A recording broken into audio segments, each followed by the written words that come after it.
GM, everyone, how are we doing? Welcome back. It is another Friday. We are live once again with the Solana Weekly News Recap, where we chat through the top 6 stories shaping not just the Solana ecosystem, but the entire crypto industry. I'm joined, as always, by the wonderful Mr. Thomas Bahamas from just across the pond, GMTV.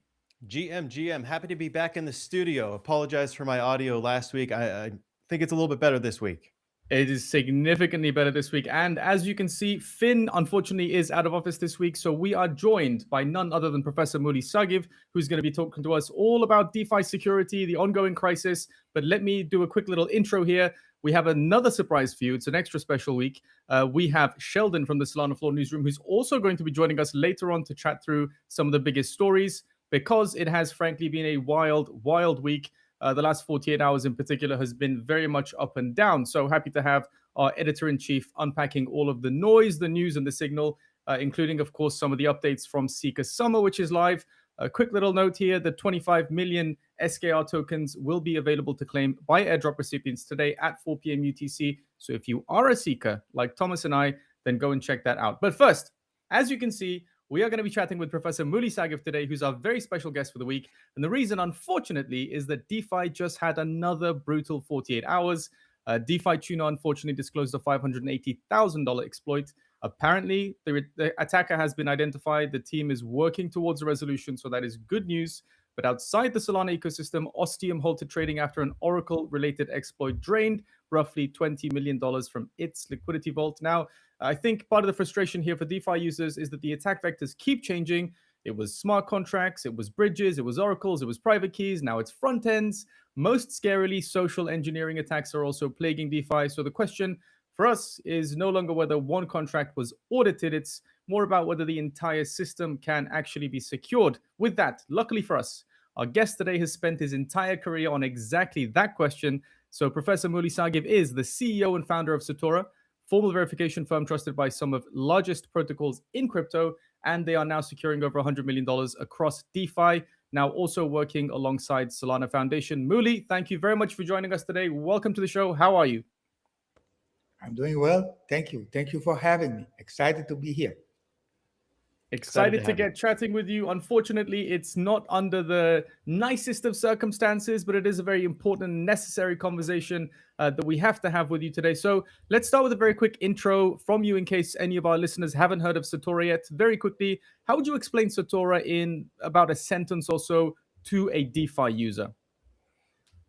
So Certora is a security company which are specialized in formal verification. So the idea is that we do a lot of services, but formal verification is something that we have been doing in the last 3 decades.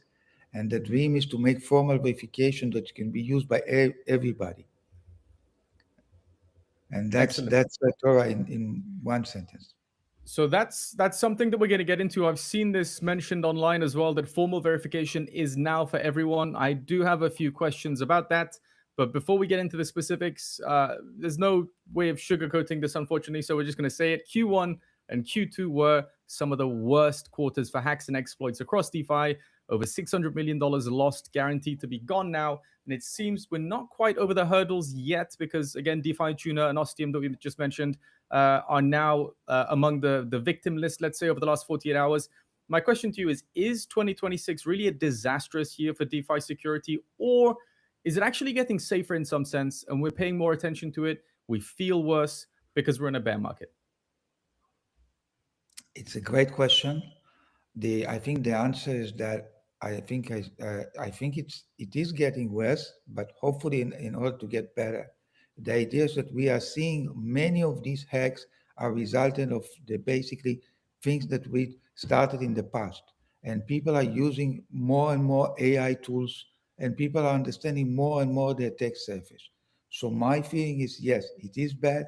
It was bad in the first half of next year, and I'm not sure it's first half of the year. I'm not sure it's finished yet, but we are seeing that we are learning. I think each of these attacks we are learning. I think developers are learning, security firms are learning, tool companies are learning, but also unfortunately the attackers are learning, and the attackers are getting more sophisticated. They are deploying more tools, and this is what we see. And we see Every attack, you look at even the Ostium attack, every attack gets more and more sophisticated. And even social Yep. engineering, which you think are simple, they are getting just trickier. They are getting trickier. Every attack gets trickier, and I think that thinking long term, it will be better. Eventually, people will get it right. People will get it right with tools, with humans, with procedures. People will get things better. Yeah, I Yeah, like it to hear is. that they're learning. I like that Sorry, go these ahead, Thomas. DeFi. Oh, sorry there. Go ahead, Jack. No. Go ahead. Go ahead. Go ahead. Oh yeah, I like to hear that the DeFi teams are like reaching out, that they're learning from these, and that they are, prioritizing security because, we deal with the news, and the news lately of DeFi has been very tough. So in general, But with for example, one thing that you can see that we see many teams that we are working with, both in Solana and outside, they are hiring internal security researchers. This is a good sign. yeah, So they are taking ownership. It used to be that they use this other team. They are taking ownership. Ownership is a very, very good idea to help with security. And you're seeing more transparency. You see more understanding, more usage of tools, more understanding of how tools can get worse, and how, I mean, even the AI companies are understanding better what are the implications of it. How can you use these AI tools? So I think we are getting to the bottom of the matters, and we are getting to the bottom. People are learning to behave better in social media. They are learning to behave better. I think there is a learning curve here. Maybe we are a bit impatient, but there's a learning curve here. fantastic. Yeah, I mean, for the sake of our industry, I like hearing that. We believe in DeFi, so we want to see it, and we want to see these teams do the right thing. So I like to hear that. Now, as far as this Ostium attack, it was more of an exploit, right? It wasn't necessarily a contract bug. It wasn't necessarily, errors in the code. Do you want to talk a little bit about that, or have you looked into it? I did look a little bit. It looks like you're right. It's an exploit. It's not in the code. It's an exploit which was there, and unfortunately happened, and also happened, and sort of it was hard to stop. And then we saw with the Arbitrum, and people are trying to stop it. It's you are right. But I think even these kind of things, we are seeing things with signatures. We are seeing, especially when it's happened to layer two, we can prevent these things, many of these things, and you can see that, and shout out for companies like Blockade that identify that.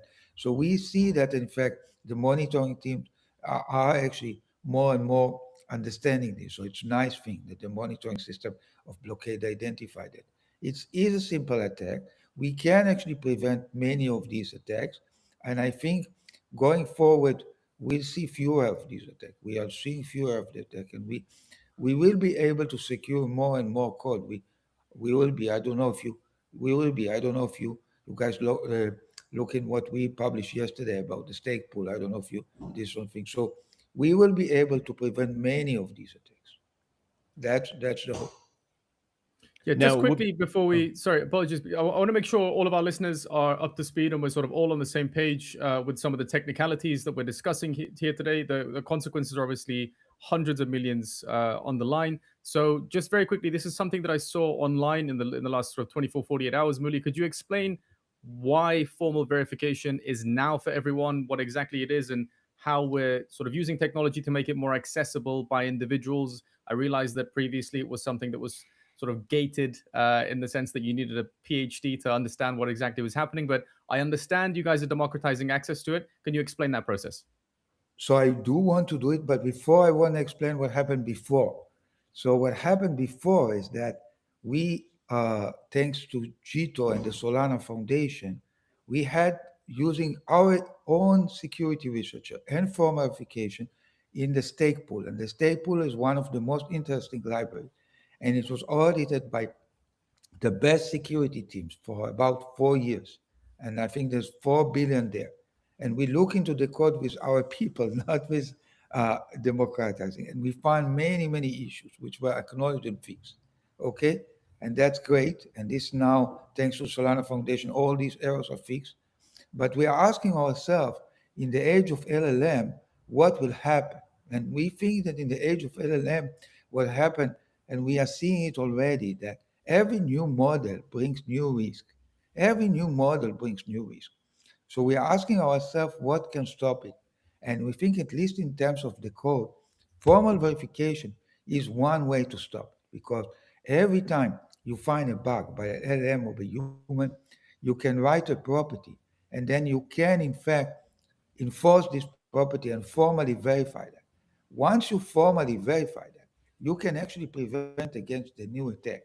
This is why many companies, including us, are trying to use formal verification to secure code.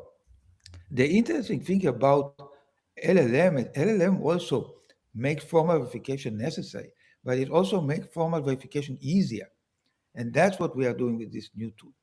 So I'm not sure it will be able to cover all the things that our team have done, but it's much easier.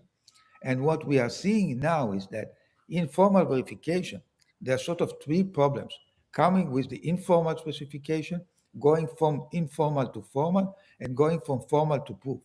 And LLM is doing well, in fact, in the last two. So LLM is pretty good in formalizing intent, and LLM is also pretty good in proving intent. So we can start as a human. You need to help start with informal intent. That's actually where, at least from my experience, LLM is not yet good enough. Basically, understand what the system intend to do in the informal level. But LLM is getting better in formalizing intent and getting better in proving intent or disproving intent. So this is useful. It's useful when you are securing the code. It's even useful when you are trying to in fact infer the code. So basically, you are building your tool with an LLM. If you give your tool your intent instead of informally, formally, it does much better. Whether you use our method, our product or not, it's better. You can actually, so what we want to do with this tool, we want to shift left the formal verification. People use us in formal verification. They say once it go to $100 million, they go and go with Certora. That's not what we want. We want them to start writing the spec before they reach us. And this is what this tool is doing, is trying to shift the security earlier. We want the team to start using formal verification or formal specification, not even formal verification, just specify the environment. If you look into the bug that we found after these teams, the thing that we did and this team didn't do, we actually wrote the environment of the stake and we explain what the environment it has to do. And then either by human or by tools, we check this environment. So what we want the LLM to help us is writing these environment early and writing them even at the design level. Before you, if you look into our tool, what our tool does, before it even looks into the code, it looks into your design. And you try to make your design formal verification friendly. You say, is this covered by your design? Is this a tech vector covered by your design? Are you okay with somebody stealing your view? So it's trying to understand what is the attack surface. It does it actually initially by ignoring the code. So even if you didn't have the code, it looks into design, it looks into the documentation, and it tries to complete it in some way. And this is actually interesting. And from there, it goes to spec in our language, and it can go with other languages, and then it goes to proof or it goes to bug. So Oh, this that's is fantastic. So with that, so you're basically building this, you're helping builders by building out, basically specking out formally verified code from the start, right? So you're starting from like a secure start and then building out from there by helping these builders. Is that right? exactly right. It's exactly right. We want to help builders build code correct from the beginning, and Yeah. sometimes even find bugs before they wrote a single line of code. So we have a fantastic client, Lido, that built one of the most interesting protocols, which is dual governance. And in fact, we found out in the design there was a missing thing that allow people to lock the fund. So in No. fact, but there was not a single line of code, but this is missing feature there. You do want to have this feature, okay? So this is what you want. You want to reason about the system at the design level. Understand, does it has the right component? Is it aware of what's going on? And then there's an implementation detail, how you realize it in smart contract, in the off-chain code, in other things. Yeah, that's crazy, especially with with the new LLMs that come out, each new model is presenting, new threats. So you need something like that. And this tool that you're talking about, is this the Autoprover tool that they're using, or is that something different?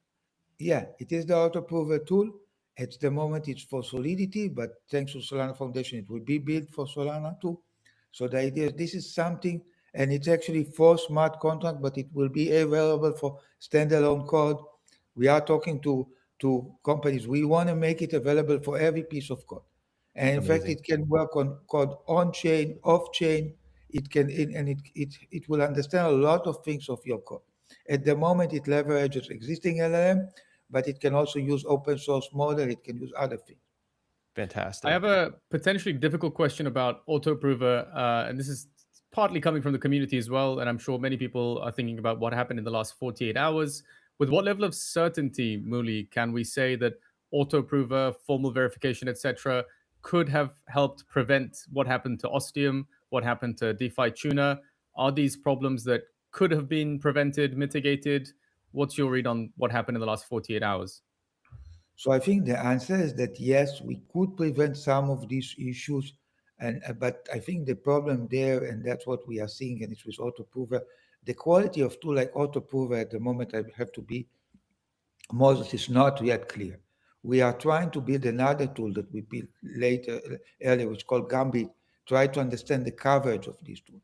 So the problem is that a tool like Autoprover, or even that you do engagement with us, it's very hard, or you do audit, it's very hard to gauge the quality. And it's probably also sometimes depend on the person that used the tool. We have to be honest with you, because the tool infer properties, but who checked that the properties that the tool infer are good ones? So that's so. I think that I would separate your question to two things. In the case of Ostium, it's not a bug in the code. Okay, so if you have something which is not a bug in the code, the tool like our tool, it can actually help in the sense that it tells you the risk, but it doesn't actually tell you the exact bug. So the human still is in the loop. So I think maybe another question related: how much of the human effort tools like Autoprover is reducing? And to be more honest, I have to tell you it does, but I don't know how much. So if you tell me if is it is saving like 90% of the security team, probably not. Is it finding early bugs? Definitely. Is it finding early? Is it helping the LLM to generate much better code? I can show you. I can show you. I can show you that it's a if you want to generate code, and also sometimes faster, fewer iterations. So basically, the LLM will get the code faster. And another issue of the LLM is non-determinism. The LLM, you run it today, you run it tomorrow, it produces different results. And with this, it produces more deterministic results, because at least you know that every time it generates the code, it meets the spec. Yeah. So the Okay. LLM is give you some kind of guardrail to the LLM to do a better job. It's fantastic. All right. So with that in mind, in my mind, I'm thinking everybody should be using this, but who should be using Autoprover? Is this any DeFi team or any team that is custodying any funds should be doing this? Or what would qualify somebody as, they should be using this in your recommendation? Initially, DeFi team, later on, any team. Anybody who's building software should be using it. Anybody who's using software, and we are seeing, and also there are competitors outside blockchain. We have people are using similar techniques when they are developing theorems in math. So any team, I think LLM is getting better, formal is getting better, security is getting better, together they're getting better, testing is getting better. So I would imagine that you want to use these tools depending on your budget, but you want to use these tools as much as possible, and as often as possible, and as early as possible. Yeah. I guess the Okay. flip side of that question, Mooly, is who's at most risk right now? It feels like there's almost no limit to who can lose money in DeFi. Is the sort of user perspective at the moment, whether it's social engineering and just a personal wallet is being hacked, or keys are being exploited, or protocol funds are being drained. It seems like, as you said, with LLMs, with AI, with the sort of sophisticated attack vectors that we're seeing right now, it seems nobody's safe. But who's most at risk? From our listeners, what would you recommend that they do, I guess, on an individual level and an organizational level? As you say, everybody is at risk. I would think that the more you own, you should use more. So I would think that if you are a DeFi protocol that you own more money, you're definitely more at risk. If you are a wallet that you own more money, you're more at risk.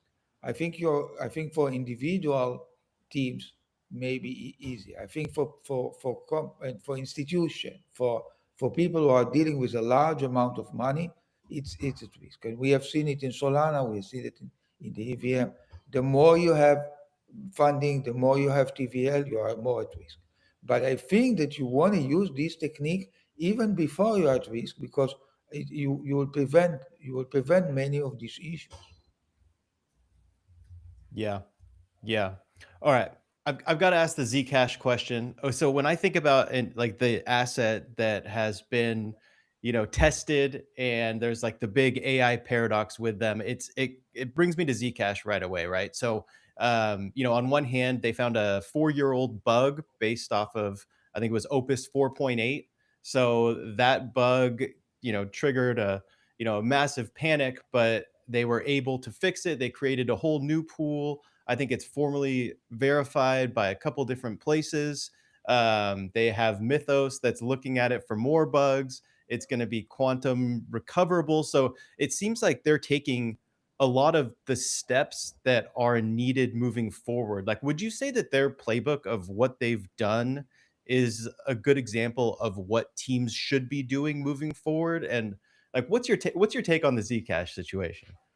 I think they did right. I think they did You right. do? Of course, it's unfortunate what happened, and it's like the fact that this bug, the ZK hides the bug, is tricky. But I Yeah. think they're doing the right thing.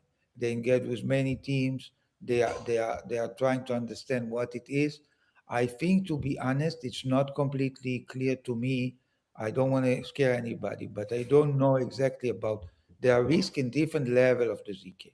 So they Uh-huh. are taking risk of the protocol itself, which is very interesting. There's also risk in the code level.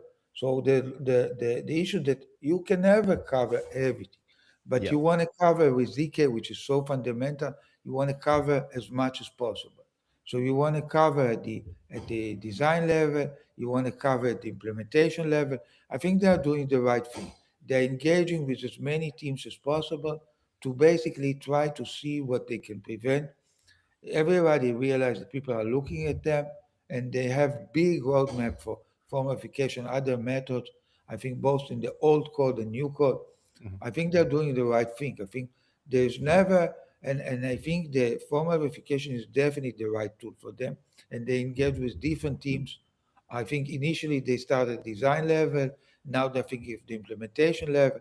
When you do formal verification, you can think of different levels, and the complexity differs. But I think they're doing the right thing. They started with the actually, if you look like Autoprover, it's somewhat similar. They started in the design level, they did formal verification. I Mhm. think if I understand correctly, they're now going to the implementation level, and they do formal. They want to do everything. And I think this bug really, and it's nice that it was found by an LLM, but it's this bug really, and we don't know, like with any other cases, we don't know there are no other bugs. And they have been working on old code and new code, and I think they want to secure all. So I think it's shout out for them, really, really team which cares about security, and it's clear. Yeah. Yeah, I just want to add to that because when we talk about Zcash, there's often the asset and the price and valuation discussion that sort of gets latched onto it as well. I totally hear what you're saying as far as security and the code and so on and so forth, and the vulnerabilities being addressed.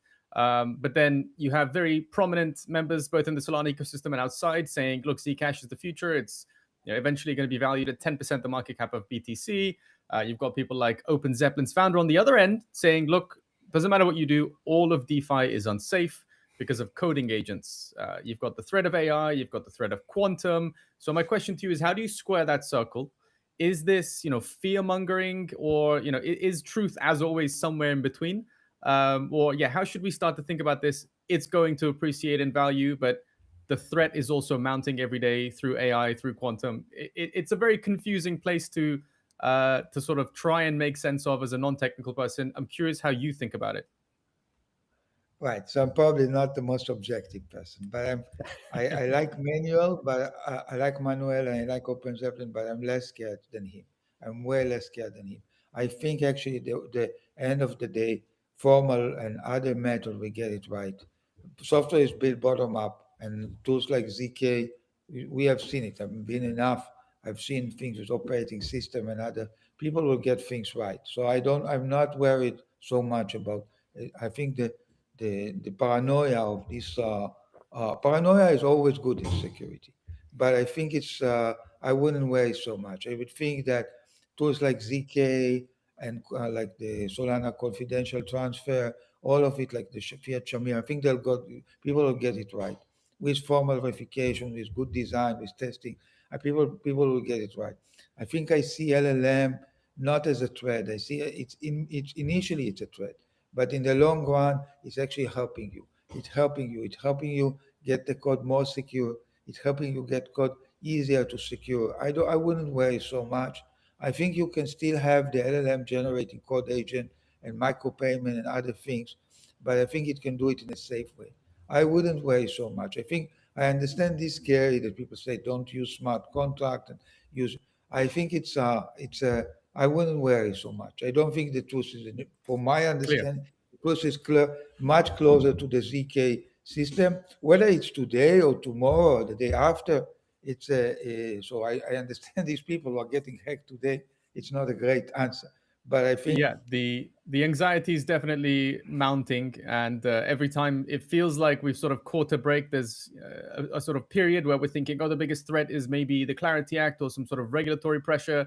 Then boom, you hear the news sort of midway through the week that there's another hack. So I hear you, but the anxiety is very much there. I want to ask you, before we get to maybe quantum and then what's going to be happening in November, I want to ask you about this P token formal verification. What can you tell me about the foundation partnership there? And aside from Autoprover, what are you going to be working on between now and November that ties into that foundation partnership as well?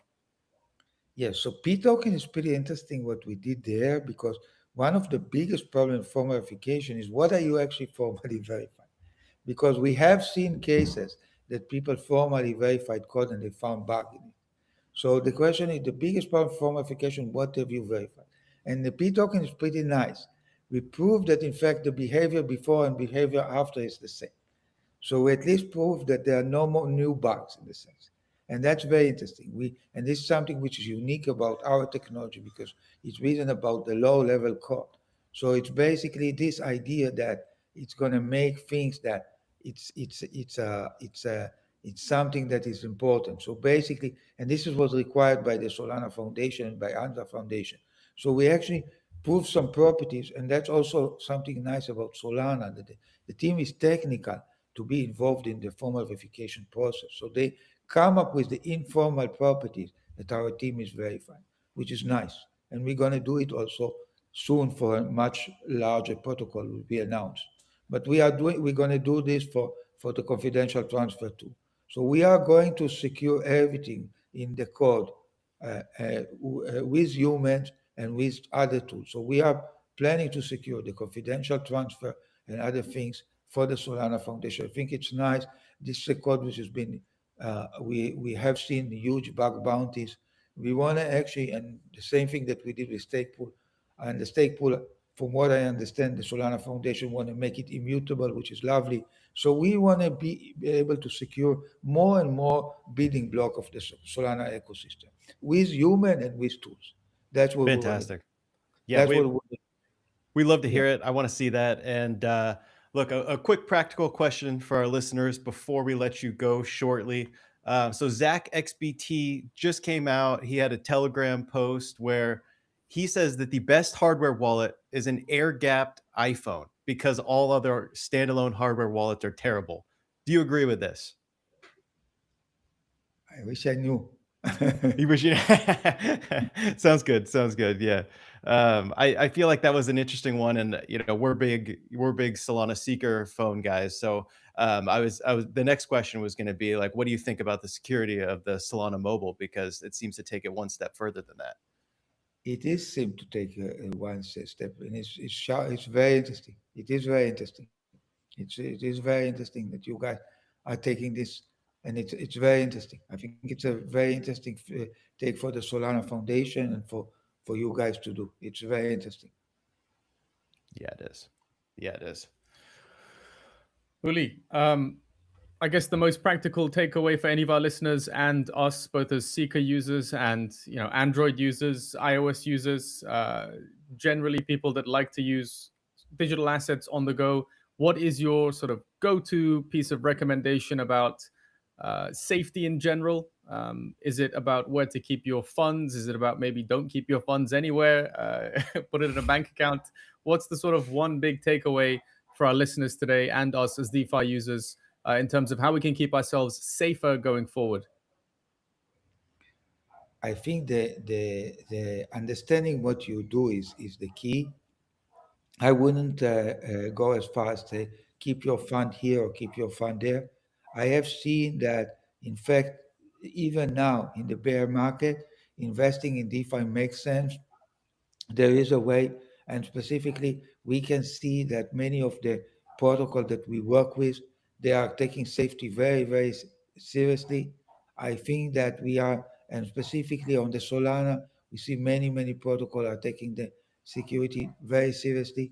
I think actually people now, especially in the bear market, it is interesting to go to the domain. So I would think I wouldn't, and I wouldn't be so scared. I would still think that it's interesting for us to invest at this point of time. Clear. Mooly, thank you. It's genuinely one of the more useful security-related conversations I think we've had on this show. I really appreciate you making time to chat with us. Unfortunately, it's not under the greatest of circumstances. 500 million plus guaranteed losses, closer to 600, I think, in Q1 and Q2. And then the last 48 hours as well has been quite disastrous. But I'm happy to hear that you guys have launched Autoprover. I'm happy to hear that you're democratizing access to some of these tools. And I guess more importantly for tomorrow's DeFi users, you no longer need a PhD to understand what's actually going on the formal verification front. So that's all very, very exciting. Looking forward to catching up with you and the Certora team in London for Breakpoint. Thank you very much, Mooly. Thank you very much. Thanks a lot. Bye. Appreciate it. All right. Now, soon, Sheldon from our editorial newsroom is going to be joining us. Yes. TB, as always, an eye-opening conversation with Mooly. It's, again, not the best of circumstances, but I think we need to have these conversations. Not too long ago, we organized a Spaces that was, I want to say, middle of Q1 or late into Q2, something along those lines. And middle of Q2. And it was very clear that the attack vectors are only growing in number. Formal verification seems to be sort of the crux of the solution, if you will. But then social engineering is something that I'm, very much afraid of.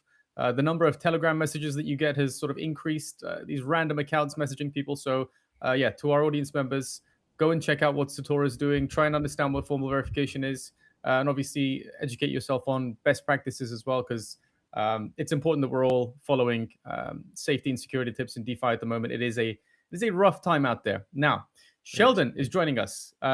We have been waiting for this moment because it's been a messy week.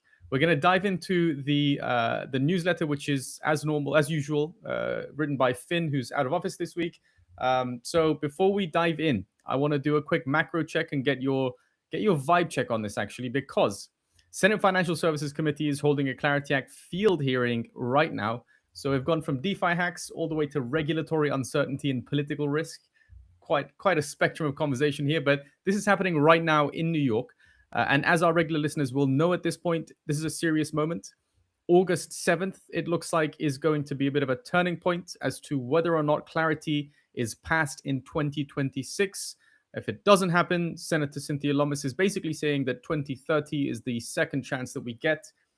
So everyone from the CFTC to elected officials who are pro-clarity have been banging on this drum for the last few weeks, saying this might be our final chance. Please call whoever you can, call your elected representatives, and let them know that we need to get this done. It's looking, if I'm honest with you, like it's stalled. So geopolitical noise, is a bit of a roadblock, bit of a headwind. The Clarity Act is a bit of a headwind, and of course, ethics is also a headwind.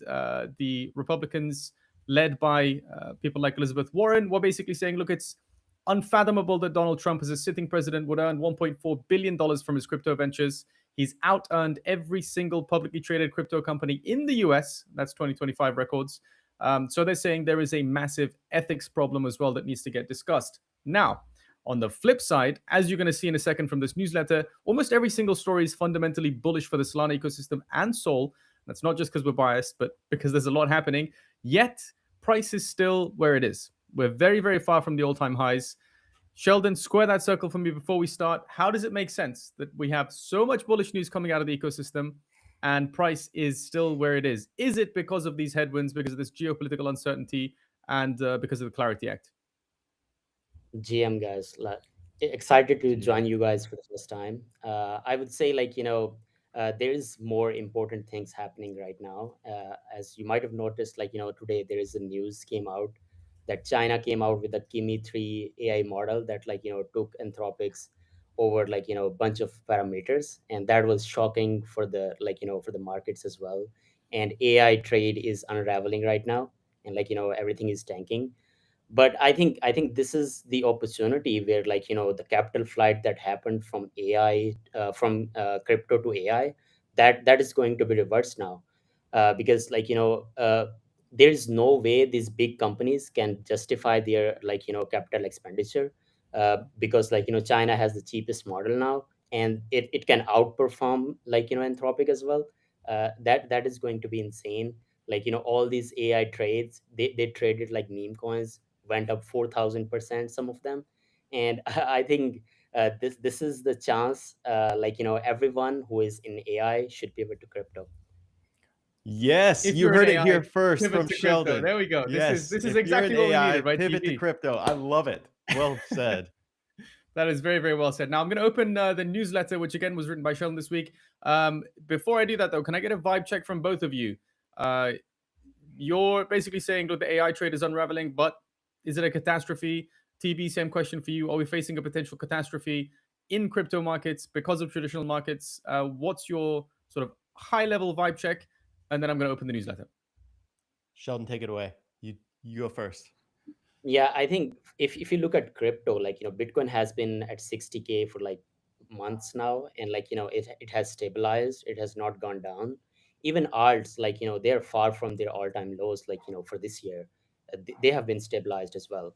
While AI is taking a hit, these tokens are stabilizing. So I would say we are in for a reversal for crypto. Yeah. I hope that that's true. Yeah, I just feel like there is still like a lot more uncertainty in the market than what people want. The market took a turn for the worse, but also like the war started back up basically, right? I think anytime you basically see that happen, you do see more uncertainty. I think that combined with kind of the AI, I mean, that new model out of China seems pretty crazy, but I think that there is a lot of uncertainty in the AI trade, and AI has been kind of propping up the traditional markets for the whole year, right? Those charts look insane. They do look like altcoin charts.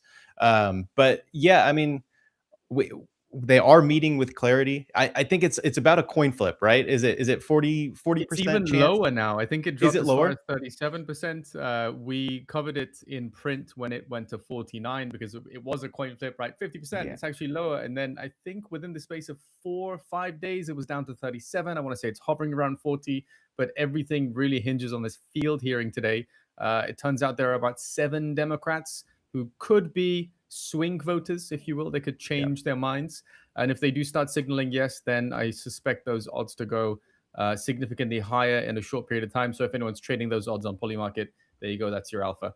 But it is very much hinging on 7 people and this one conversation that's being held today in New York. So we'll be covering that. Go to SolanaFloor's X account and you can find out all the latest from our X team. Now, very quick shout out to our friends at Sanctum.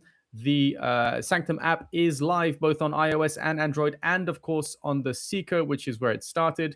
You can earn up to 8% on your Sol. It's a great way to do it. Simple app. Go and check those guys out. You can actually click directly onto this banner that's in the newsletter. And you should, of course, be subscribed to this newsletter as always. Now, let's run through the newsletter here as well very quickly. Awais, what have you written us? What's the very high level introduction that you've given us here? We're touching on some of the stories.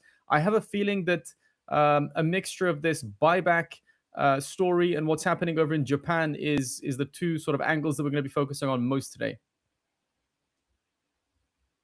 Yeah, I think the biggest story is like, the buyback story from Jito. And because this is like, aligning incentives with token holders, that trend we have seen, like, for the past few months, that is happening on Solana mostly. Like, it's not happening on other chains. I'm glad that it's happening on Solana. And the other is like, the SBI Japan and Solana partnership, which is pretty huge. I think it's like, more of a partnership from a fearful perspective, because the big giants like Stripe and Visa, they have been making big moves as well. And these companies, like from like, Asia, they don't want to be left alone. Like, they don't want to be like, left behind. So they're trying to make their moves as well. And yeah, that's the biggest stories. Yeah, we're going to dive into both of those in just a second. So let's start with story number one. The headline, as you can see, is Jito launches JIP38, 100% of DAO JTX revenue into JTO buybacks and burns. Quick disclaimer here that SolanaFloor is a subsidiary of the Jito network. We have to say that. So the headline, as you can see, indicates that 80% of total JTX fees for the time being, that's 100% of Jito DAO's revenue from JTX, the new prosumer trading platform that Jito launched, is going to be used, if JIP38 passes, that is, to permanently buy back and burn JTO tokens. Now, we'll talk about this in a second, but the high-level strategy of the proposal here is to align incentives. And this is an ongoing discussion across DeFi. I think this is very important context. We heard this discussion really, I think, peak over the last couple of weeks with Venice, the token equity alignment. Where should value accrue to? It's an ongoing discussion. There seems to be many answers. Everyone's got their own opinion to it. But that's the key context here. If it passes, 80% of the revenue from JTX will be used to buy back and burn JTO. With that, TB, do you want to give us some more of the key stats here?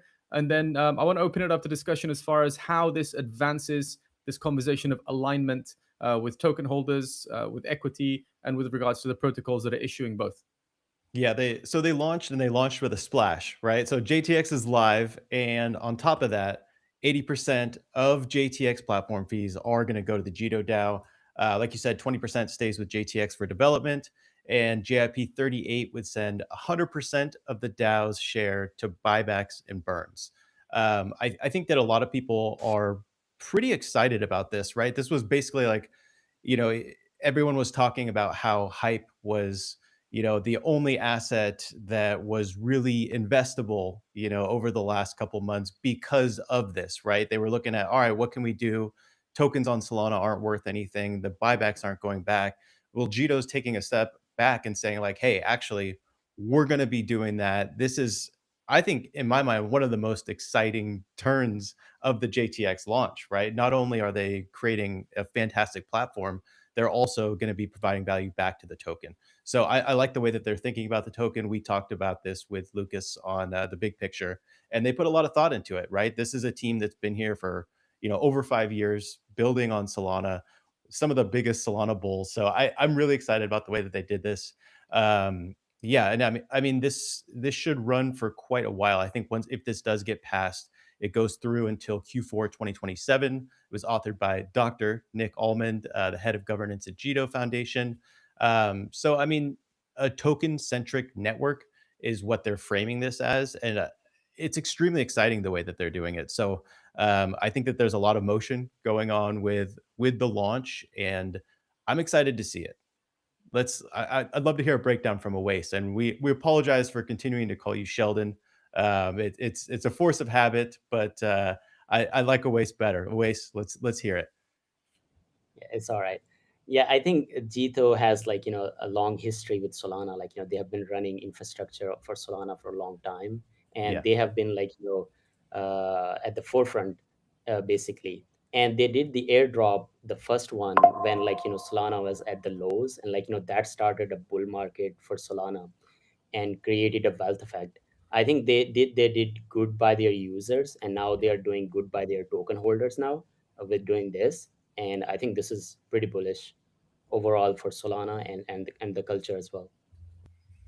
Yeah, I mean, the real ones remember the JTO airdrop. I mean, if you held, one Jito Soul or a couple Jito Soul, they weighted it very heavily towards the bottom, is what Lucas told us. So, I mean, you got a pretty big allocation of Jito tokens, even if you weren't, holding millions of dollars in it. So, they've done right by the community for a long time. They've made decisions that were very pro Solana when they didn't necessarily need to, right? You've seen other teams kind of take advantage in certain spots where they could make a little bit more money, and that was, I think, a lot more short term thinking, where that's never been Jito's mo, right? They've always been more like long term focused. So that's something that gets me excited too. Yeah, curious what you guys think about the result of this. Let's say it passes. Let's say it's a great success. The sort of token alignment strategy is welcomed by users in the community. Do we expect other Solana DeFi projects to follow suit here? Will Jito essentially be setting a new standard? I should say Jito DAO because the proposal comes from there. Is that going to be setting a new standard across Solana DeFi, do we think?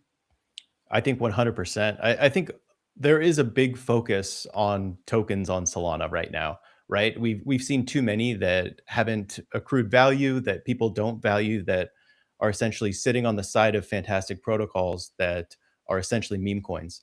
I spent the last week at a MetaDAO conference, so I'm particularly interested in the ownership coins, and a lot of what they're focusing on is, hey, let's align people like users, holders, and the company together, and build a structure where everybody can actually hold the token and be aligned and make money from it. So I think that while that's a very interesting model, I think great companies like Jito can just do it on their own, and other people are going to see this. Other people are going to, I mean, if it's a successful model, which I believe it will be, they are definitely going to take this into account, right?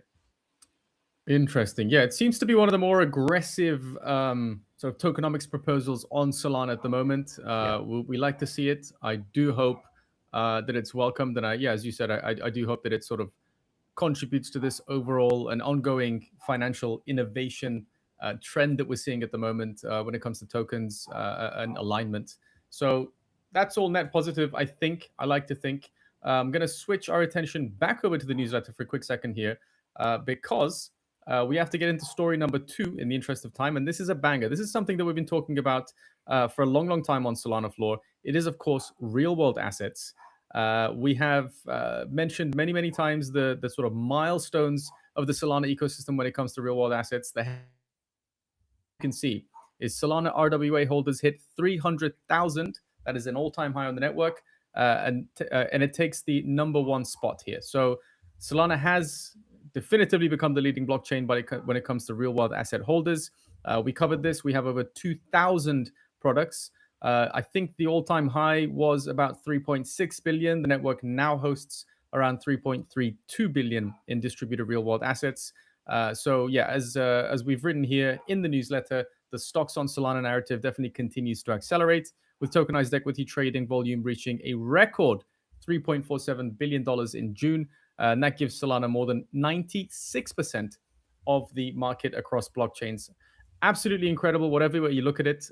We had the pleasure of talking to Polygon Labs CEO Mark Boiron not too long ago, and he was basically saying, look, this is one of the many verticals that Solana needs to be competing in, alongside perps, alongside prediction markets, alongside spot, which we're already leading in.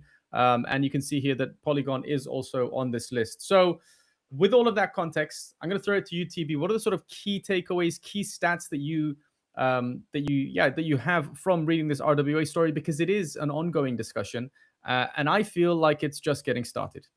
Yeah, 100%, right? So we've been talking about how Solana is like the chain for trading, right? And what are people going to trade? Well, they were trading tokens, meme coins, NFTs, everything. And now they're doing the same thing with RWAs, right? Over 300,000 holders it's a pretty big number when you think about it. Like that is a lot of wallets that are holding RWAs, and I like to see that too, right? People are diversifying, right? It's not people aren't having 100% of their net worth in meme coins, and you probably shouldn't be doing that, right? So I think this is good for like the longevity of holders on Solana. So I am really excited about this. I think a lot of people are excited about it as well. I think the Airbnb CEO Brian Chesky was so excited about it. He started tweeting about RWAs and tokenization.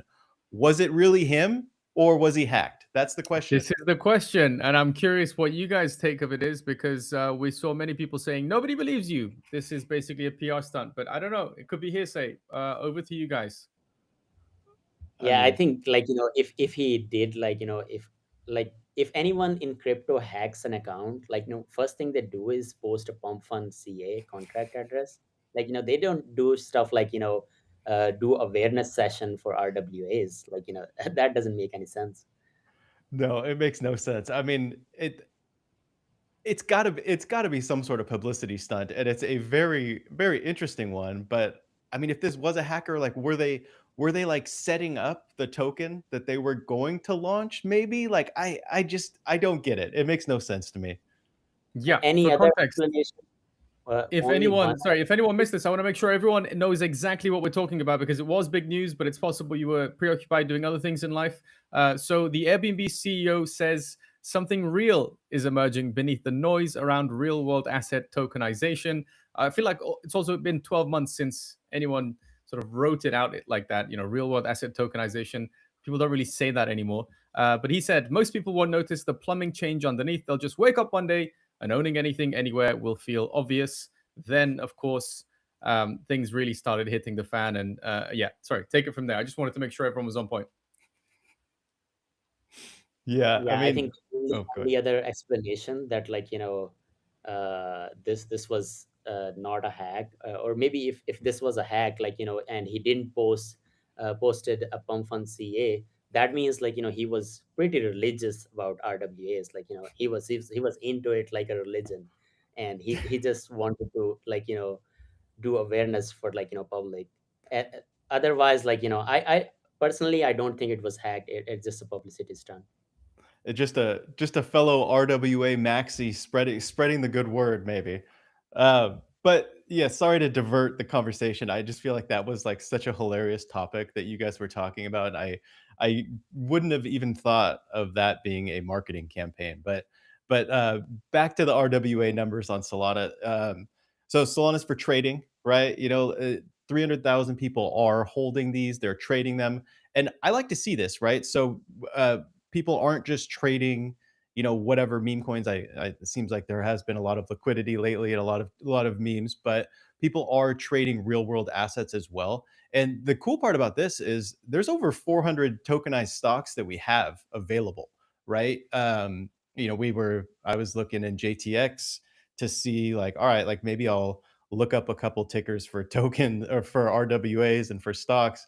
And there was too many for me to choose from, right? So I think that the interesting part now is, all right, we have all of these available. Like, what are we going to trade, right? We don't want to be buying the top of any of these AI stocks right now. So what else is there? And there is a lot of options. So I like this whole like change, the whole like a sector opening up to us and to everybody. Like, take some profits and put them into the S&P 500, right? Like I think that something like that, keep people from hyper gambling things away. I really like this narrative. It is the future, and we're increasingly seeing TradFi KOLs, if you want to call them that, people that have been working for decades in financing. Look, eventually it's not going to be crypto, TradFi. It's just going to be finance on chain or on chain finance. And I'm kind of not ready for that change. This trend that we've been discussing for a long time of crypto growing up, maturing, becoming a less questionable industry as far as some of the reputational damage that we've done to ourselves over the years. I'm not really ready for the industry to grow up.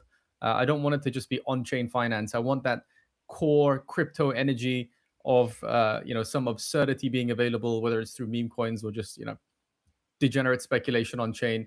I don't want that to go away yet. It seems NFTs. that yes, NFTs NFTs. too. There You you got go. to bring those back.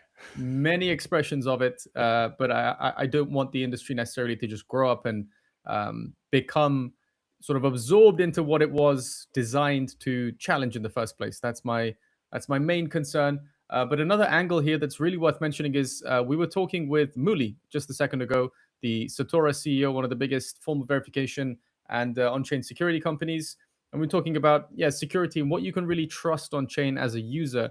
And I think seeing someone like the Airbnb CEO pretending to get hacked and then saying, well, luckily he didn't post a contract. I think there was no financial damage done as a result of this, but it just speaks to the heart of you can't really trust anything unless you know, unless you can verify the truth behind it. So we live in very, very interesting times. Next question, and this maybe there's already a poly market for this. Who's the next Fortune 500 CEO who's going to pretend to get hacked for a publicity stunt? Oh, it's got to be some B-lister, somebody that's kind of like they've fallen off the market a little bit, I don't know, like has like maybe like a Jack Dorsey or something like that. I don't know. Yeah, maybe like he's too close. Scam Altman. Yeah. Let's see. If you have any thoughts, dear listeners, do let us know. Which CEO is going to be playing publicity stunt to get some crypto followers next? Really curious to hear from you. Now, story number 3. This is one of the biggest stories of the week. Needless to say, SBI and Solana Foundation team up to build Japan's first on-chain financial market. As you can see, SBI Holdings and the Solana Foundation have partnered.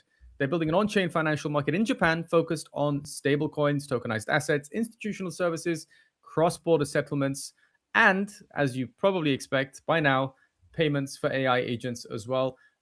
Without further ado, TB, do you want to share your key takeaways from this? I feel like maybe as a result of some of the hacks that we talked about earlier, this didn't quite get as much attention as it should have done. That's my takeaway.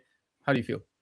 Yeah, I'm feeling good about this. So, we were just talking about RWAs and how there's more things to trade on chain, and now we're getting access to a lot of like the Japanese economy, right? Like, so I think that this is pretty exciting. SBI R3 Japan, which is backed by SBI Holdings, they're like renaming to SBI Solana Global, so an operating entity, not just like a memo or something like that. So they're going to be issuing and distributing tokenized corporate bonds with corporate paper, funds, real estate, cross-border settlement, institutional services, AI agent payments. JPYSC launched on June 24th. So there is a lot going on here. I didn't look into this enough, but I really need to, right? So, I'm American, so I don't really have access to a lot of these. And I think that that's going to be one of the big narratives of a lot of bringing these on chain is everybody gets access to these assets, right? So if if the Japanese market's hot right now, I can get access to it on chain very easily, where I'm not seeing that. And actually, this goes for American assets too, right? It makes buying American stocks really easy for people on chain as well. So I think that that's one of the things that this is going to unlock is just the availability, the accessibility. And I mean, anybody with a phone can now access these. So I'm really excited about it. Awais, what's your take on this? Yeah, I think when you talked about just few moments ago about how many RW assets are available on Solana right now, I think it's still a lot of growth to come. There are Hong Kong based stocks, Chinese based stocks. There are other emerging markets that we have not tapped yet. And for example, if China was to win the AI race in few years or maybe 1 or 2 years, then we will see more Chinese companies accelerating in more gains in the stocks as well, and people would want to trade these assets. And that is where these partnerships are handy, where these stocks can be listed instantly, more integrations, more infrastructure built already built to support this. As you might have noticed, Japan is already launching some open frontier models as well. And so they're competing as well. So there's going to be a lot of trades to take place when that happens.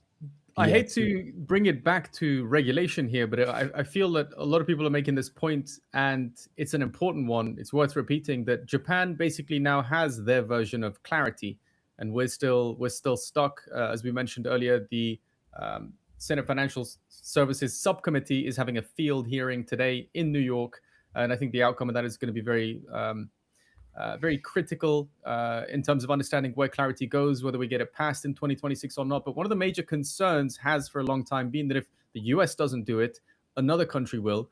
And we know what happens when regulatory uncertainty is something that can be arbitraged, capital flows from one point to another.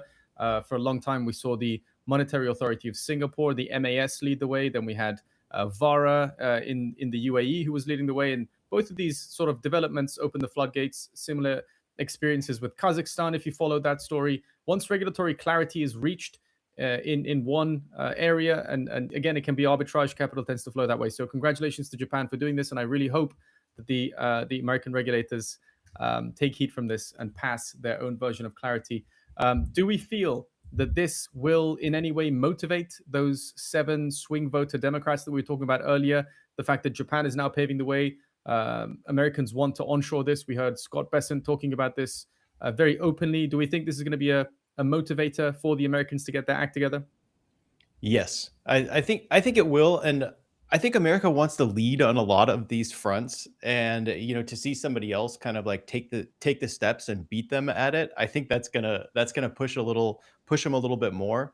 And also, I had a thought there. Okay, so I think a lot of these RWAs, they're going to start out pretty small, right? Like these are like big assets, and they're going to be opening up any assets in any markets, right? With like the way that you see crypto go, right? Like you go from one market to the next, you find where the runners are. Like imagine where you could basically buy any asset in any market. Like that might start out small, but in the big picture of these, like think of the implications of like, say there is one of these stocks starts running and billions of dollars start coming from crypto buying these. Like I could see that happening in the long run where, opening up these assets to anybody could be a massive advantage where everybody has access to get them. And I mean, I don't think speculation's going away. I think it's only going to ramp up. If this is the best way for me as an American to get access to this Japanese asset that I think is going to 10x, there's no way I'm the only one that's thinking I want to buy that. So it could, I don't know about a bubble on that, but that's going to bring liquidity that previously would only be within their own economy. So I mean that 100x is the size of the potential liquidity that could come for them. So I don't know, like the implications of this, I think are bigger than what we're seeing right away. I don't know. What do you think about that, Awais? I think, in my opinion, this is not going to impact the clarity decision for the 7 Democrats because it is too politicized in the US, this issue. And this has nothing to do with any important details on the act. It's just all politics that is happening right now. They want to do not hand it over anything to Trump before the midterms. That is what they're trying to do, I think. And this is very unfortunate, I would say.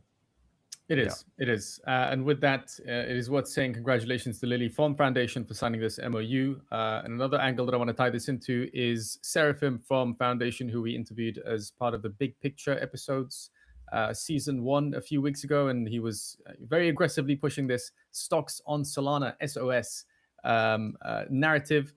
It is realizing, it is materializing. So just very, very happy to see that, not just for stocks, but real world assets in general, the road is being paved, excuse me. So I'm happy to see this. As TV was saying there, certainly not the end of the story. We'll be hearing a lot more about it. With that, I want to turn our attention to story number 4. This is something that I did not expect to be talking about this week. Claynosaurz lands on Amazon Prime Video as Solana NFT brand goes mainstream. This is huge in some sense. Sort of overshadowed by some of the real world asset and regulatory news and hack news that we discussed earlier today. But worth mentioning that a Solana NFT project is now reaching a global streaming audience through Amazon Prime Video. This is absolutely massive. It's not some BTech streaming service. It is arguably, well, it's one of the biggest companies in the world, obviously, but Prime has insane distribution. So congratulations to Claynosaurus. Don't want to get too far into the details, but TB, what are the key stats that stand out to you? And then I'm curious what Awais' takeaway is as well. Yeah, so this is huge. The Claynos are crushing it, and they might just be bringing back Solana NFTs. I'm not sure, but what they did basically, there's 3 micro episodes, so 2 to 3 minutes on each. It's going to be on Amazon Prime Video, which there's like 245 million or more subscribers globally, right? So this is massive. I mean, they're an OG Solana project. They minted November 26, 2022, sold out super quick. They had like a big animation studio from the start, and they've always had, these animated cute dinosaurs. I don't know why dinosaurs are kind of a big thing on Solana. I know they just like tokenized dinosaur bones as well. So, it's kind of a funny thing on the side, but it's this is exciting. I mean, this is what we need, right? Solana has always been about kind of having, fun things happening on chain. And yeah, I mean, to have an NFT project from Solana go from, releasing NFTs to actually going on Amazon Prime is huge. So this is mainstream. You couldn't ask for any sort of better narrative to bring NFTs back. I don't know if it will. Awais, what's your takeaway there? Yeah, I just want to give a shout out to Claynosaurus for sticking to Solana, because I remember very clearly when they minted, and it was after the FTX crash, and everyone was saying you don't need to mint on Solana, it has died. And at that time, D-Gods and Utes they were planning the migration from Solana, and Claynosaur said we're not moving off Solana, this is our home, and they minted. And even at that time, I think Sol was at lower than $20, and the mint price was 11 Sol or something, and everyone is this is a high mint price, and look where they're at right now, it's huge. Yeah, and they play a pretty important part in Solana's history too, right? They would have like separate collections that they would release at different events. So you go to an event and you'd get, for showing up, for participating, you'd get one of their NFTs. On the Solana Saga phone, they had a collection that they released that everybody got on if you had the Saga. So yeah, I mean, I'm a big fan of what they're doing, and I mean, some of the early NFT collections, they face a pretty hard choice to stay on Solana. Like we don't talk about that enough, but I mean, times were pretty dark when the best, not the best, but the top NFT collections were migrating off of Solana, and it was when Solana was at the bottom. So for them to stick with Solana and be on it for so long and really like champion NFTs on Solana, I think that they've done a fantastic job. So I'm excited about this. Agree with that. One of the very few projects that, as is written in this article, is actually delivering on that promise of early blue chip NFT projects. So congratulations to Claynos. We have a rather interesting twist in the next story, because you expect one outcome from hearing this headline and then something entirely different happens. Classic crypto. You can't really predict what's going to happen on chain, but the headline is Pump Fund faces 121 million token unlock as Robinhood takes meme coin market share. Now, you expect this to be net negative, but somehow price is moving up. So as you can see, Pump Fund is unlocking 86.65 billion pump during July, worth around $121.5 million. So that's over 21% of the circulating supply. It's a significant chunk of tokens that's just been unlocked. Team wallets are already receiving it. Investors are already receiving it. I think it's about $76 million. Yep, that's already been sent out. You can see this massive web, this sort of network of wallets that is receiving tokens from Pump. And despite that, price is up. So I'm not going to talk too much more about that. TB, what on earth is going on here? Well, first of all, I love that image. So, I mean, this was a massive unlock, right? This was their 1-year anniversary, and unlocking $121 million at once is a lot. Like we saw the price dip in the beginning, and then it started to come back. So it seems like people were holding. Like we were trying to do some on-chain analysis, and pretty hard to find people that were getting allocations and dumping. There was a lot of Binance and a lot of Wintermute action, but at the end, I mean, the price doesn't seem to be too affected from this. We could go into the buybacks. I mean, I think that this is, an interesting conversation in buybacks where they bought back $400 million worth of their token from revenue. And, you look at the token, I did a video on this recently. You look at the token, it's below its ICO price. So what did you get from those buybacks? I don't know, but it's kind of a spicy subject, right? Because I mean, what do the buybacks mean for Pump? They make a lot of revenue. What are people going to be buying the token necessarily for that? I don't know. It leaves it into, I don't know. I think the buyback conversation in general is an interesting one where like the two ends of the spectrum are like hype. It seems to be working very well. Pump, it didn't seem to be working, and I think that some of it might have to be with trust in the team. Um, I'm sure that Awais could go a little bit further into that. It's kind of spicy on there, right? There's some spicy takes to be had, right? Yeah, I think the perception of the token and the team also matters a lot. Like, if you compare it with Hyperliquid, they have half the revenue of the Hyperliquid. But if you compare it with market cap, it's like, I think what 60x from here, if you want to reach that market cap, that's a huge gap there. And I think it all comes down to trust and how they fail to do the airdrop. And I would say honestly, we are seeing only one side of the picture. That is they're not doing airdrops, they're not doing anything. But there is another side why they're not doing the airdrop, because they have been facing these competitions continuously since the TGE. There were big launchpad wars of Solana in 2025, like from Bunk, and there were 40 other launchpads. They all had their moments for a short period of time. And then there is always another chain launching, Monad and some other chains that launched, and they get their moments as well. And every time Pump Fund faces the same dilemma, do we hold these tokens as leverage in future, if we lose complete market share, and to get back users. Because if you remember, they did something similar back in 2025 after TGE. They were testing something where you trade on Pump Fund app and then you get rebate as in Pump tokens. So they were testing this to gain back market share from Pump Fund, but they gained the market share anyway, so they dropped that idea. But I guess that is the idea behind not doing the airdrop.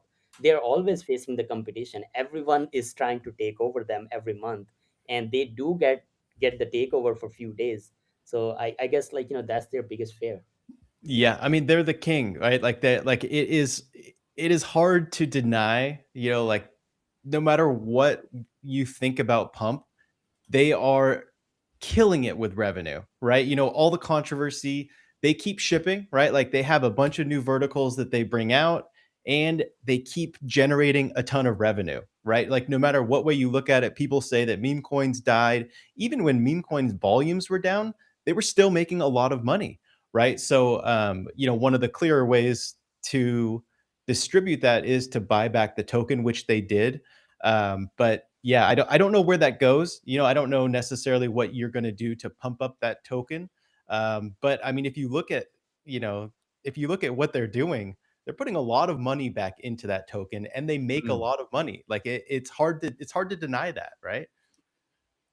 Yeah, I think these parallels are in stocks as well. If you look at Tesla stock, it is trading a very high valuation. If you compare it with some other banking stocks that Yeah. have consistent revenues. So I guess it all comes down to the perception of the token. They have to do something out, for that. They need to do the airdrop. That's the next best thing they need to do. I want to very quickly touch on this Robinhood meme coin craze potential short-term trend parallel here as well. But before we do that, we know that the SKR Seeker Summer Round 1 allocations are happening at 4 p.m. UTC today. So if you are a Seeker like Thomas and myself, then go and check your Seeker because you probably have an allocation, assuming you completed some of the tasks for Round 1 of Seeker Summer. Now that goes through all the way to the end of August. The reason why I mention this is because Ansem, the Black Bull, as you know, is doing an airdrop strategy, if you will, that is smaller, more frequent airdrops, as opposed to just unlocking and dropping a huge amount of tokens all in one. And it seems that there's a bit of a parallel there between what Ansem is doing and what the Seeker ecosystem is doing as well. I have a feeling this is going to become more of a commonplace occurrence across the Solana ecosystem. If teams are looking to do an airdrop, I have a feeling rather than just dumping a huge portion of tokens onto the market and watching people sell, we know that there is a lot of mercenary capital in this industry. It happens. But I have a feeling we're going to see this flywheel being implemented more of smaller, more frequent airdrops. Curious what your take is on that before we get to this Robinhood parallel. On the Seeker, I can't wait. I mean, I'm super excited for. I've been doing the quests, so I need to check it out. I need to check out the allocation. I'm not going to say how many phones that I have, but let's just say it's a lot. I don't know. I get super excited about the Seeker and Solana Mobile. More than one. Yeah, definitely more than one. But yeah, I mean, for the record, that is 25 million SKR tokens that is allocated to round 1, and I believe there are 4 rounds. Don't quote me on that. I could be wrong, but more than 1 round. So we can assume that there will be more SKR tokens unlocked and allocated to people that are completing the quests. You are by no means too late to get involved if you have a Seeker. Just wanted to throw that out there. 4 p.m. UTC. Check your phone. There might be a nice allocation in there for you. Awais, with that, what is happening with Robinhood? Is the attention there forever? Is it going to leave? Is this another one of those shiny new things happened in crypto? Attention was there temporarily. We had some copycats, and then capital naturally sort of does what it does and flows back into the Solana ecosystem. What is your crystal ball saying? Yeah, at the moment, we are talking about it. Like, I personally think Robinhood is already over, and the attention has already shifted. If you have noticed, base chain, they are trying to compete with Robinhood now. So they're both vamping each other at the moment. And this is good for Solana. When the vamping happens, trader realize they need to go to the neutral venue, and they would flock back to Solana. This happened in past as well, and this is gonna happen again. On Robinhood, their top meme coin is down more than 70% in last 24 hours. So, and all of their meme coins are tanking because base coin on meme coins on the base chain is pumping. And their founder, Brian, has updated his PFP on the request of trenchers, that he updated his PFP as a meme coin PFP, and now everything is running on base. I guess the key takeaway is everything is gonna run back to Solana, because these trenchers, they don't like these vamping. Yeah, 100%. I still think that the liquidity is back for the memes though, right? I think that Ansem kind of started a little bit of not the meme coin super cycle, but a cycle for sure, right? It got people believing in coins again. Yes, there's a Robinhood rotation and then a base rotation. In my mind, I don't see people sticking on base. I just feel like nothing really sticks there with the meme coins. It doesn't quite feel right. I feel like Robinhood has a better shot at kind of sticking the memes. It has more of the meme stock mentality. There is kind of already some of that stuff there where I don't quite see that as much with base. Will that stick though? Probably not. I think why Robinhood kind of took off was it's a new chain, so it's people don't have the analytics. There's not good bundling tech. There's not a good way to look at what's going on. So a lot of the people at least act like retail when they're on there, right? You're on FOMO, you're buying a coin, you're not necessarily looking at all of the details. So I think that there's a small window where basically the Solana trenches moved to Robinhood. They kind of it went to base for a second, and then ultimately they kind of come back to Solana. Yep, that rotation is real. Another thing that's real, and you got me thinking when you said bundling there, is the was it the Houdini swap integration? Awais, correct me if I'm wrong here, that there was a massive community backlash against the announcement. People are basically saying it is now easier to crime a launch. What is your sort of TLDR takeaway from that? And for our listeners, if you have any strong opinions on token launchpad integrations with tools to obfuscate where the capital is coming from, like Houdini Swap, these mixes, then let me know what you think. Really curious to hear your takeaway from it as well. But Awais, is it good? Is it bad? Is it net positive? Is it net negative? Is it too early to say? Yeah, I think it's too early to say what's gonna happen, but I guess like what people would do is like whoever use these tools, they would put a screener on like in trading terminals to avoid these meme coins like at all. So there are a lot of tools that can bypass this. So uh, even if they integrate Houdini swap and like some malicious actors like launch tokens to hide their traces and do shady stuff, like this can be tracked, and this can be blocked as well, like by the trading terminals, because people don't actually trade on pump fund, they trade on terminals, and these terminals have tools to block this. So this is not going to be a big deal, I think. Interesting. Yeah. Not the And end of the world. can you explain a little bit more for people that aren't aware of like what Houdini does? So it actually like obfuscates like where like who actually owns the coin in the beginning, or what exactly does it do? Always. Yeah, I think it's more about like the funding sources of Okay. where like where the accounts were getting funded, and then like as like these accounts distribute to a lot of like other wallets, and like this is what they're trying to hide. Yeah. Yeah. Yeah. Understood. That makes Understood. sense. Yeah. So it's maybe not going to get as much attention as the Tornado Cash Mixer has over the years. A very high profile case in the US with OFAC, with an arrest that happened in the Netherlands.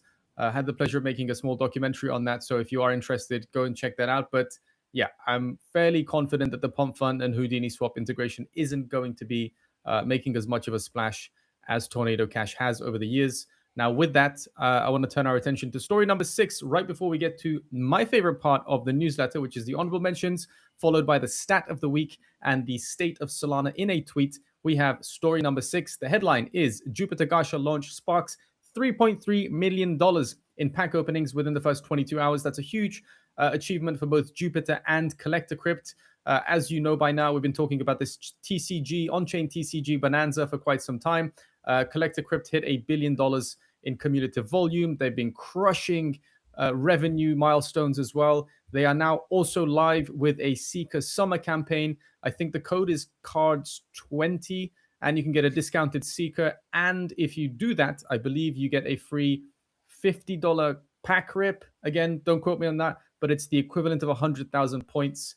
And of course, the token cards has been making waves on for the last 2 to 3 weeks. Let's say it's been up and down, but a lot of attention going towards TCG. And I think this Jupiter integration with Collector Crypt has made a massive splash. TB, what's your key takeaway from this? Yeah, I think this is exciting. I actually ripped one of these packs on there. Like it was like fully animated. I just did it from my phone and it was fun. I think I lost a couple dollars. I was gonna say, what happened? Tell us the result, because I got told that there was $100,000 Charizard somewhere floating around. I ripped a couple. Unfortunately, did not find the $100,000 Charizard. Sad times. But what was your experience with it? So the experience was pretty great. All right, so I got a $25 card. I bought it. I ripped it open. It, like this animation happened, and then I got like a common card, which was worth $17.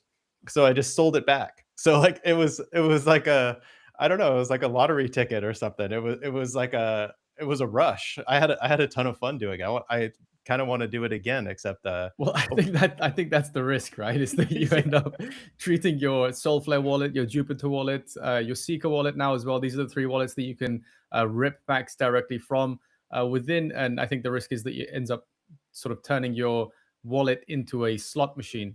yeah, So I would well, and maybe I'm not. recommend being a bit more conscious of that. But yeah, the most degen thing that you can do, as it turns out, we were talking with Tworm Holberg, the founder of Collector Crypt, and he was saying, look, if you want to go really, really degen, TB, I blame you for asking this question. Yeah. But he said you can basically blindfold yourself, go into, is it turbo mode, YOLO mode, something like that, and rip a series of $25,000 packs. I do not recommend doing this, but just want to let you know that there is a massive spectrum of degeneracy that you can engage with. I would recommend that you treat this more of a collectible, more as a collectible system rather than just turning your phone into a slot machine, because that's probably not going to end too well. But go ahead, TV. Yeah, and I mean the card community, they're very into this. It's a lot less about gambling than what we were just talking about. And Twom obviously mistook me. I think he was telling me to spend $50,000, and that was 75 even, 3 in a row, 75. you Yeah, said. like, just insane amounts. But it was it was a good clip nonetheless. But I'm not the only one that had fun ripping these cards. I think that over $3 million, $3.3 million across Yep. 31,570 pack openings, and this was in like the first day, so the first 22 hours, and I think it was 147K in the first hour. 471K at the peak, averaging about 220K and 1,900 packs per hour. So people are ripping these packs and people are liking it. I think I said this earlier, but anytime people are having fun on chain, I love it. Like this is, not necessarily like core crypto. This isn't meme coin trading. This is something completely different where you're bringing, a full community that's off chain. You're bringing it on chain and bringing a lot of better options to actually trading these cards. Which if you trade these in person, it's a bunch more friction than if you're actually trading these online. So that community is big. They're very into their cards, and I've been enjoying watching them. Awais, what's your take on this? Have you been ripping any cards? Like, have you? I'm sure that you've been tracking like all of this volume. Yeah, I haven't ripped any cards yet, but I think the interesting stat I saw was like, it was close to like, 50% of the collector crypts on volume. Like, Jupiter is the front end, but they were doing 50% of the collector crypt volume. I would be curious to see like, how this goes, like, once the incentives drops, because they have a 100K incentive campaign going on. But I think this falls back to like, the point, like, for the crypto community, for like, it takes us back to like how NFT mintings were. Yeah. And also like if you remember like doing raffles on Foxy Swap or something. Yeah. And that was like pretty interesting. And if crypto natives can get addicted to this can really take off. Yeah, no, I think 100%. The raffles on Foxy Swap were amazing. I think for a while the Watch King was raffling off True. Rolexes. I bought like a half of a soul to get into one of those one time. I didn't win, obviously, but I feel like the fact that he was just auctioning off Rolexes was fantastic. Yeah, I loved those raffles. I was addicted to them. And yeah, Yeah. I guess like if you give new ways to gamble your money for crypto regions, and it's fun as well, like they will get addicted. Yeah, and we need to give a quick shout out to the famous foxes. I feel like they don't get enough love, but I every week send my fox out on a little mission, and it like comes back with a bunch of tokens and sometimes some soul. And I mean, they've been crushing it for years as well. Like these Solana OG NFTs that are still showing up every day and every week. It's fantastic to see. I love it. I think Yeah, Ansem super recently cool. tweeted about them as well, right? If I'm Yeah. not mistaken. He was saying, look, these guys have been around for 5 years. Congratulations to them for sort of sticking through the thick of it as well. So yeah, shout out to the famous foxes. Yeah. Yeah, they have Yeah. a huge treasury as well. They have been through a lot. Like they held their money in soul, like in turbulent times, like and that's how they made it. And it's great. Like they're still like doing things. They're still building products. It's awesome. Yeah, they built out a lot of like the early NFT infrastructure, like sending multiple NFTs at once or Foxy Swap. Like if you ever did like a OTC deal, you were using Foxy Swap to actually like make the swap. So yeah, OGs, I like them.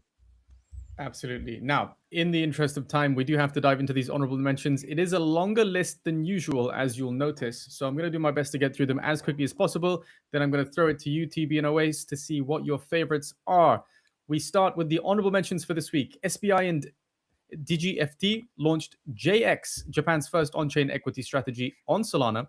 Morgan Stanley updated its proposed Solana ETF filing, which would trade as MSOL with a 0.14% fee. That's quite low. Solana-based AI startup New Research, which coordinates distributed AI training, is reportedly raising $75 million at a $1.5 billion valuation. In this economy, worth mentioning, Galaxy launched GOFR, an institutional on-chain lending program using protocols including Camino with $100 million in first loss protection. Hilo introduced EHYUSD, replacing SHYUSD, mouthful, with a new yield-bearing asset powered by its V2 earn pool. Credible's ICO on MetaDAO drew $27 million in commitment for a raise targeting up to $4 million, making it 6.75x oversubscribed. Again, congratulations. VelocityDEX, formerly Drift, began its protocol relaunch with a private beta for whitelisted users. Drift, of course, made a massive splash in the headlines on April 1st, you'll recall. Jupiter now lets USDC in DCA orders earn yield through Jupiter Lend until each scheduled purchase. Zeta winds down Zex, cancels promised one-to-one migration to Bullet. You can read all about that on SolanaFloor.com. And finally, DefiTuna's lending pools exploited for $580,000. We found out right before the stream that it seems the attacker was identified and that the team is working towards a resolution. So very unfortunate news, but we are confident that the DefiTuna team will figure it out and find a resolution to that. Now, over to you two. What is your favorite from this very long and I think very wide range of honorable mentions for the week? I'm going to go with Credible. Yeah, I mean, they raised $27 million in commitments for a raise where they were targeting $4 million. We'll see what they actually end up taking at the end. But I mean, 6.7x oversubscribed is massive. Like I said, I went to the MetaDAO ownership meeting this last Friday. And I mean, when it comes to crowdfunding, like they're kind of crushing it. You know, this is a lot more like on chain, a lot more on Solana, but I think what they're actually going to be targeting is a lot more than just crypto, right? They're trying to move outside of crypto, and they're comparing themselves to some of the biggest like TradFi crowdfunding platforms, and they're competing with them, and like they're likely going to outcompete them relatively soon. So it's good to see what they're doing. Good to hear from those teams. Awais, what do you got? Yeah, I think it's Jupiter now lets USDC in DC orders can earn yield. I think this is huge for me personally as well, because I use DCA and limit orders as well. And it's great because if you know, some of Solana OGs, they set up DCA for 6 months as well. And this type of thing can be really helpful, and how they're building a super app kind of experience, because they have now the lending product as well, and now it is integrated with DCA, and it's really helpful for users as well.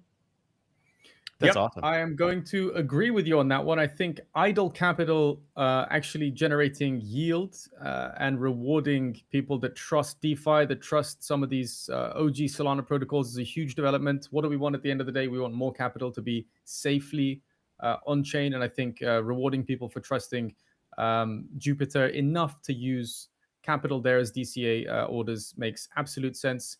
We were talking actually a couple of weeks ago about this debate of, are we back? Have we bottomed? Is the next bull run upon us finally? We concluded that maybe not quite yet, but we must be somewhere around the bottom. We're certainly closer to the bottom than we are to the top. So I have started DCAing small conservative amounts into various assets on chain. And I think I'm going to go and check out this DCA orders earning yield through Jupiter as well. It seems like a great development. Now, reminder that today is the 17th and the US Financial Services Subcommittee is holding a field hearing on the Clarity Act. If you want to learn more about this $1.4 billion ethics problem, as Elizabeth Warren is calling it, then go and check out this video on SolanaFloor's YouTube.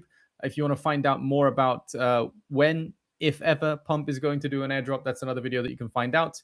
And with that, the stat of the week here. Now, Solana flipped Binance Index spot trading volume on July 11th, but the surge was largely driven by a pricing bug exploit on ZeroFi's DRAM USDC pool. Now, this is quite interesting. Nearly $400,000 of flash loan transactions generated over, 400,000 flash loan transactions generated over $4.7 billion in volume. And that's, nearly $45,000. So just under $50,000 stolen. Awais, what do you make of this? Help us make sense of this. What is going on? Yeah, I think the biggest takeaway from this is Solana flipped Binance, but not quite yet.